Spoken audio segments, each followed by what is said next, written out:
Donc ici, on va continuer sur le T1, leçon 1, introduction à la biochimie. Nous avons déjà vu grand 5. Alors grand 5, c'était liaison chimique. Liaison chimique. Maintenant, grand 6. Alors dans le grand 6 ici, on va regarder quelles sont les réactions biochimiques. Alors, on va écrire les réactions biochimiques. Les types de réactions biochimiques.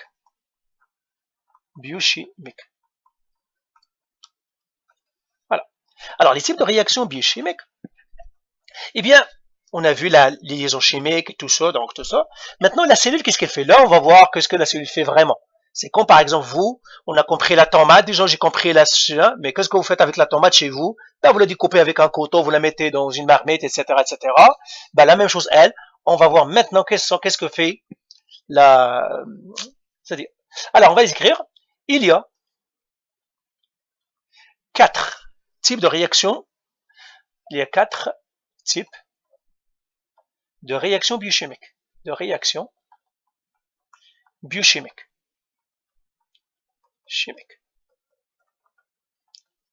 Alors, on va commencer par la première. Je vais effacer tout ça. C'est la réaction de condensation. Donc, la molécule fait, donc on va faire 1. La condensation.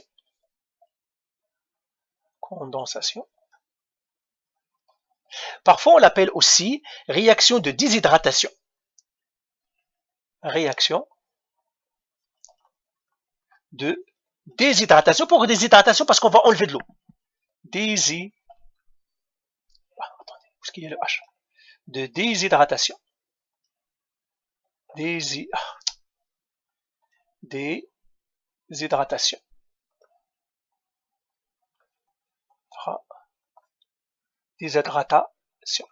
Réaction de déshydratation. Alors, qu'est-ce qu'elle fait là? Alors, les réactions biochimiques, on va voir les molécules. Généralement, ils sont toujours sous cette format. Molécule, OH, c'est-à-dire il y a beaucoup de choses ici, plus OH, ou bien HO, quelque chose ici, que je mettrai M. Toujours, ça va être comme ça. Alors, qu'est-ce que ça fait? Eh bien, toujours la réaction de déshydratation, qu'est-ce qu'elle fait? Eh bien, elle prend le premier morceau, le M, OH, et puis le H, O, M, et toujours il va prendre un OH d'un côté et un H de l'autre, comme ça. Celui-là, il va l'enlever. C'est un double déplacement en quelque sorte. Et qu'est-ce qu'il va rester? Il va rester avec M, O, M.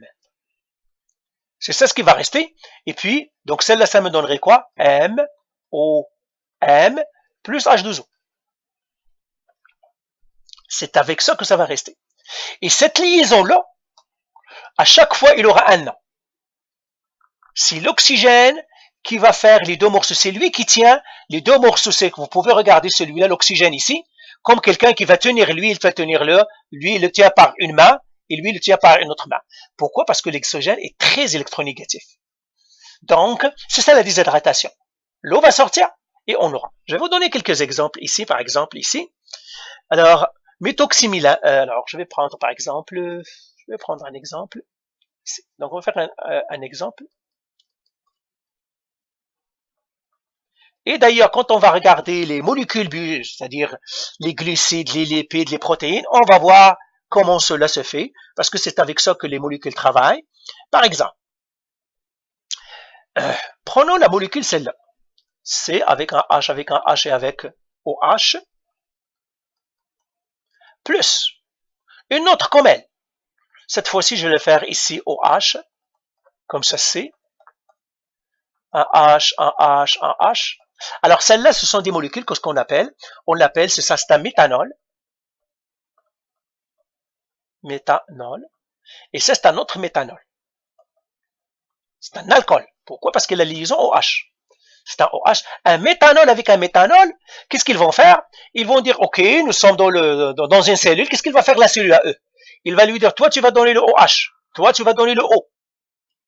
C'est là, elles vont sortir. C'est ça ce qu'il va faire la molécule. La molécule, c'est ce qu'il va faire. Il va prendre lui, il va enlever le OH de lui, il va enlever le O de lui, il va finir avec quoi? Il aura un C comme ça, un O ici, un C comme ça, et comme ça. Avec tout ça, ce sont des H, bien sûr. Comme ça. Plus H2O. Alors, il va fabriquer quoi? Celui-là, on l'appelle, en fait, c'est le méthoxyméthane. Le méthoxyméthane. C'est ça ce que fait la cellule. La cellule, quand il travaille, généralement, soit qu'il va ajouter de l'eau, soit qu'il va enlever de l'eau. Donc, il va prendre deux molécules et il va enlever toujours un OH et un H pour. C'est ce qu'on appelle la condensation. Maintenant, il y a la réaction inverse. Donc, voilà la condensation. Vous devez connaître ce que je viens de faire ici. C'est ça ce que... quand tout simplement, maintenant, comprenez que ça veut dire la condensation. La deuxième réaction, c'est l'hydrolyse. Hydrolyse, c'est quand la molécule a besoin de casser. Il a une grosse molécule et il ne veut pas de cette grosse molécule, il veut faire une hydrolyse. Alors, on va faire ici l'hydrolyse. Donc, l'hydrolyse. L'hydrolyse. Alors, l'hydrolyse, c'est en fait l'opposé de la condensation. Opposé de la condensation. Condensation. Alors, généralement, elle, qu'est-ce qu'elle a? L'hydrolyse, il voit qu'il a une molécule, c'est-à-dire quelque chose avec un O qui est attaché à autre chose, M. Qu'est-ce qu'il va faire, elle? Il va prendre de l'eau, donc plus H2O, et qu'est-ce qu'il va faire? Alors, le H2O, c'est quoi? En fait, c'est HOH, je mettrai comme ça, HOH, plus H2O, c'est-à-dire HOH. Comme ça. Et qu'est-ce qu'il va faire? Elle, il va prendre cette partie-là, il va dire, toi, je vais prendre le H et je te l'ajoute. Et toi, je vais prendre le OH et je te l'ajoute. C'est ce qu'elle fait la cellule. Et qu'est-ce qu'il va fabriquer maintenant? Il va fabriquer MO avec ce H-là, donc ça va faire MOH, plus le M avec le OH ici, HOM. Comme ça. Donc il va me donner la même chose. Ah, je vais le mettre des liaisons. Il va me donner le M, OH, plus OH avec un autre M. J'aurais pu l'écrire aussi MOH, mais c'est mieux de l'écrire physiquement. Donc c'est ce qu'il va me donner. MOH plus OHM. Alors maintenant, prenons un exemple. Un exemple. Disons que voilà la cellule qui a besoin de méthanol. Mais il avait déjà par exemple, il a déjà les méthoxyméthane. Par exemple, il a déjà le méthoxyméthane, il a déjà le C, comme ça, O, C comme ça, et là, il l'a stocké quelque part, il dit, ah, maintenant j'ai besoin de méthane. Qu'est-ce qu'il va faire? Il va lui ajouter de l'eau, il va l'imbiber dans l'eau, et il va casser cette liaison-là. Qu'est-ce qu'il va faire? Ben, je ne mettrai pas H2O, mais je mettrai HOH encore, je ne sais pas pourquoi je vais mettre. Il va mettre du HOH, et il va dire, ok, c'est bien, maintenant, je vais prendre ce H-là, je vais le mettre avec ce O, et ce OH-là, je vais le mettre ici. Et qu'est-ce qu'il va fabriquer? Il va fabriquer du COH plus OH, c'est comme ça. Et ça va être le méthanol, et l'autre c'est le méthanol. Donc c'est comme ça comment il est fait. Alors il est fait pourquoi? Eh bien parce que cette liaison est polaire, et on a dit toujours l'eau dissout le polaire, parce qu'il y a le O ici, ce O là est très fort, c'est polaire, c'est pour ça il pourra faire ça. Alors je vous donnerai d'autres exemples. Exemple par exemple, et ça aussi c'est une condensation. Acide aminé, c'est-à-dire une hydrolyse, par exemple, protéine plus eau.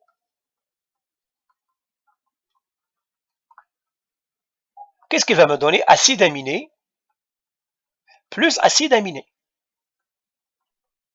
Acide aminé plus acide aminé. Et ça, c'est une réaction très importante pour la cellule.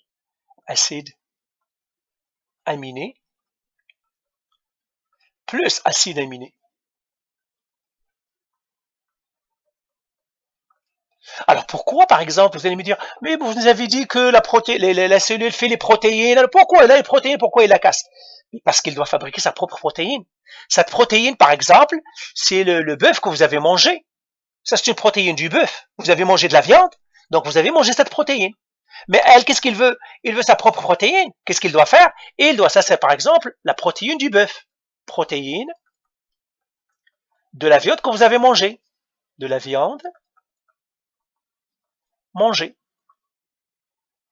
Alors elle, il dit, ben, j'ai la protéine de la meule, mais c'est pas cette protéine-là que j'ai besoin. Qu'est-ce qu'il va faire? Il va la dissocier, acide aminé plus acide aminé. Donc il va avoir les acides aminés. Et maintenant, il pourra faire la réaction de condensation. Alors que je n'ai pas donné l'exemple. Dans la réaction de condensation que j'ai faite pour le 1, je l'ai effacé.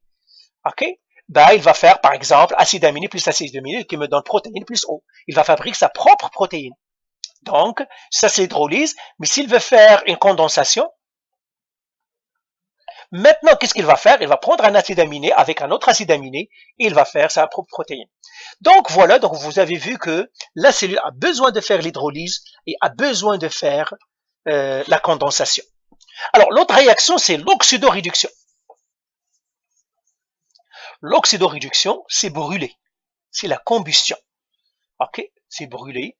Donc troisième, oxydoréduction. Oxydoréduction. Alors l'oxydoréduction, c'est brûler. C'est la combustion. Alors, dans une réaction d'oxydoréduction, il n'y a pas l'eau, il y a tout simplement un échange d'électrons. Donc, dans une réaction d'oxydoréduction, il y a perte et gain d'électrons. Il y a perte et gain d'électrons. Dans ce type de réaction, dans une réaction oxydoréduction, il y a gain et perte. Dans ces réactions, il y a gain et perte d'électrons. Il y a gain d'électrons par une substance et perte d'électrons par une autre. Gain d'électrons par une substance, d'électrons par une substance, généralement l'oxygène, et perte d'électrons par une autre. Et perte d'électrons par une autre. Par une autre. C'est la combustion. Vous savez, quand vous brûlez quelque chose, en fait, ce que vous faites la combustion, vous faites une réaction d'oxydoréduction. Un exemple, la respiration cellulaire. Exemple, la respiration cellulaire. C6H12. C6H12. C6H12O6 plus l'oxygène, parce que toujours quand on veut brûler, on doit ajouter l'oxygène, pas toujours, mais généralement, c'est un bon, pour brûler ça on a toujours besoin. Qu'est-ce qu'il va me donner? Il va me donner 6CO2 plus 6H2O plus l'énergie. Et c'est ce que fait la cellule. La cellule quand il brûle, c'est pour cela qu'on a besoin de CO2 quand on expire. On a besoin de l'oxygène, c'est pour cela qu'on respire l'oxygène pour que ça brûle. Où se trouve cette réaction? Dans les mitochondries, on va voir ça. Et il va nous donner de l'énergie, du ATP. L'énergie, c'est ce qu'on appelle le ATP. C'est de l'énergie qu'on a besoin. Donc ça, c'est une réaction d'oxydoréduction. Ça aussi, la cellule a fait. Vous aussi, vous faites ça chez vous quand vous brûlez, par exemple, quand vous chauffez, ou vous utilisez des choses pour à manger. Quatrième type de réaction, c'est les réactions de neutralisation acido-basique. Donc, la neutralisation. La neutralisation. Vous savez que les acides sont de très beaux réactifs parce qu'ils libèrent les H+. La neutralisation, les acides et les bases, je ne vais pas faire le cours des acides et les bases. Donc, la neutralisation, c'est quoi? C'est un acide plus une base qui me donne un sel plus de l'eau. Par exemple, j'ai le HCS, un acide, plus NaOH, c'est une base. Qu'est-ce qu'il va me donner? Il va me donner le NaCl, qui est un sel, plus de l'eau, plus H2O. Ça, vous le savez. Maintenant, pourquoi la cellule fait ces réactions de neutralisation? Pour maintenir le pH. Alors, les réactions de neutralisation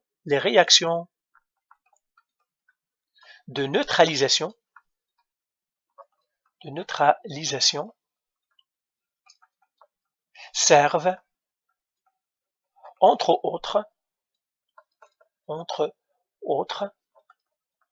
à maintenir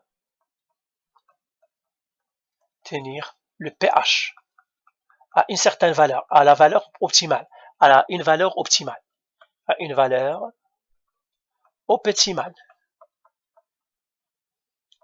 Ok?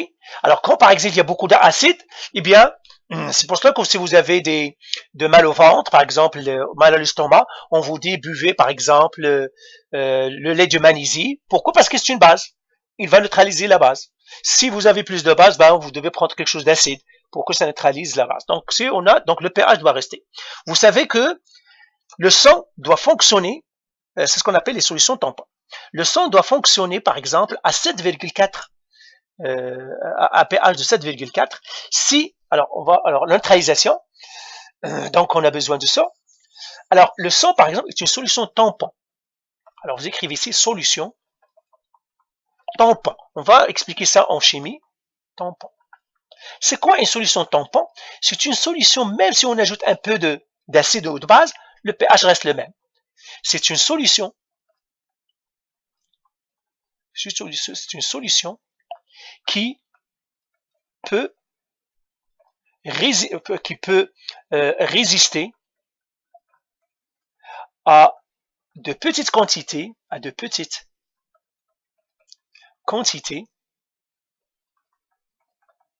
d'acide ou de base sans changer son pH, sans changer son pH. Normalement, quand on agite un acide, le pH diminue. Ce qu'on ajoute à une base, le pH augmente. Mais dans les solutions tampons, eh bien, ils ont un mécanisme, on vous en parlera en chimie, même si vous ajoutez un peu d'acide, la solution reste la même. Alors, je vous donnerai un exemple qui est dangereux. Exemple, le sang. Le sang est une solution tampon. Est une solution tampon dont le pH doit rester autour de 7,4. Si le pH diminue, ok, ou augmente, ça, une variation, c'est-à-dire une variation de 0,2 à 0,4 du pH du sang, de ce pH, peut mener la mort, peut mener au coma et à la mort. Donc vous voyez, par exemple, nous on mange tout ce qui est, on boit par exemple, on boit des citrons, ça c'est acide, on prend du vinaigre, ça c'est acide. Alors, si le pH par exemple est devenu, de votre sang est devenu 7,2, c'est dangereux. S'il est devenu 7,6, c'est dangereux. Ok? Alors le sang est tampon, est une solution tampon. Pourquoi? Parce que même si on ajoute des petites quantités, lui, il a un mécanisme pour dire non, même si tu me donnes cet acide-là, je sais comment l'absorber. Il ne va pas, je ne vais pas le laisser changer mon pH. Je ne vais pas faire le mécanisme maintenant pour ça, mais vous devez savoir ça. Donc voilà pour cette première leçon, on l'a terminée. Donc je vous donnerai les exercices à faire sur cette première leçon. Donc là, je vous donnerai les exercices à faire. Après, on passera à la deuxième leçon. Voilà, allez, bye.